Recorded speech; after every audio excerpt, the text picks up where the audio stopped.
that I felt a cold sensation creep across my chest. The little bastard didn't have a clip in the gun, or my head would have exploded in a big red spray against the hull. No bullets in the chamber either. Yet. And then, out of the darkness, I heard the chanting. From the cockpit, the leader called out something in this droning voice, and the other three, tall guy, Musa, and the crazy-eyed young guy, answered him.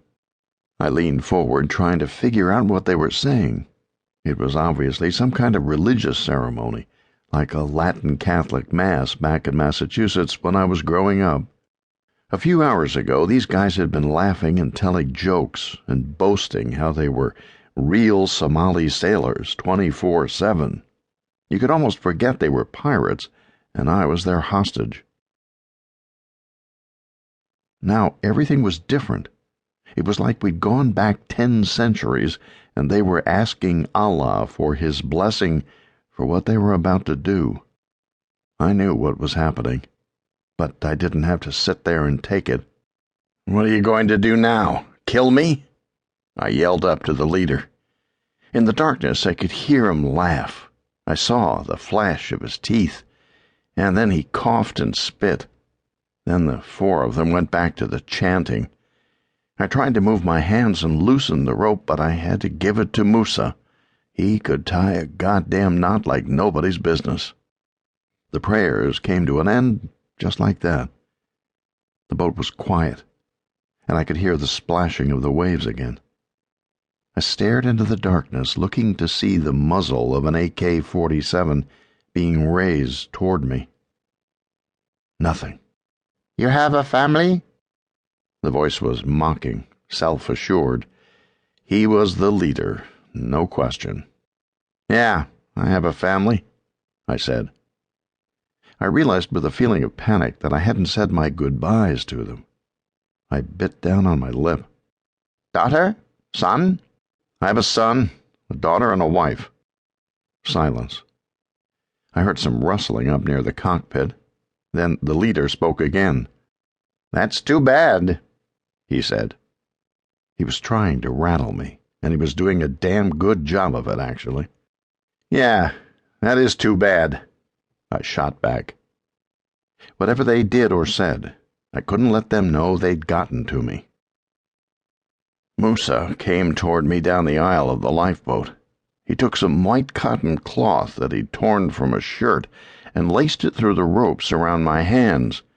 He didn't pull them tight, just twined them around the ropes. Then he took out some parachute-type lines, one red, one white, and started lacing those through. Slowly. His face was maybe a foot from mine, and I could see him concentrating hard on what he was doing. The white and red lines were looped around in this intricate pattern that he had to get exactly right.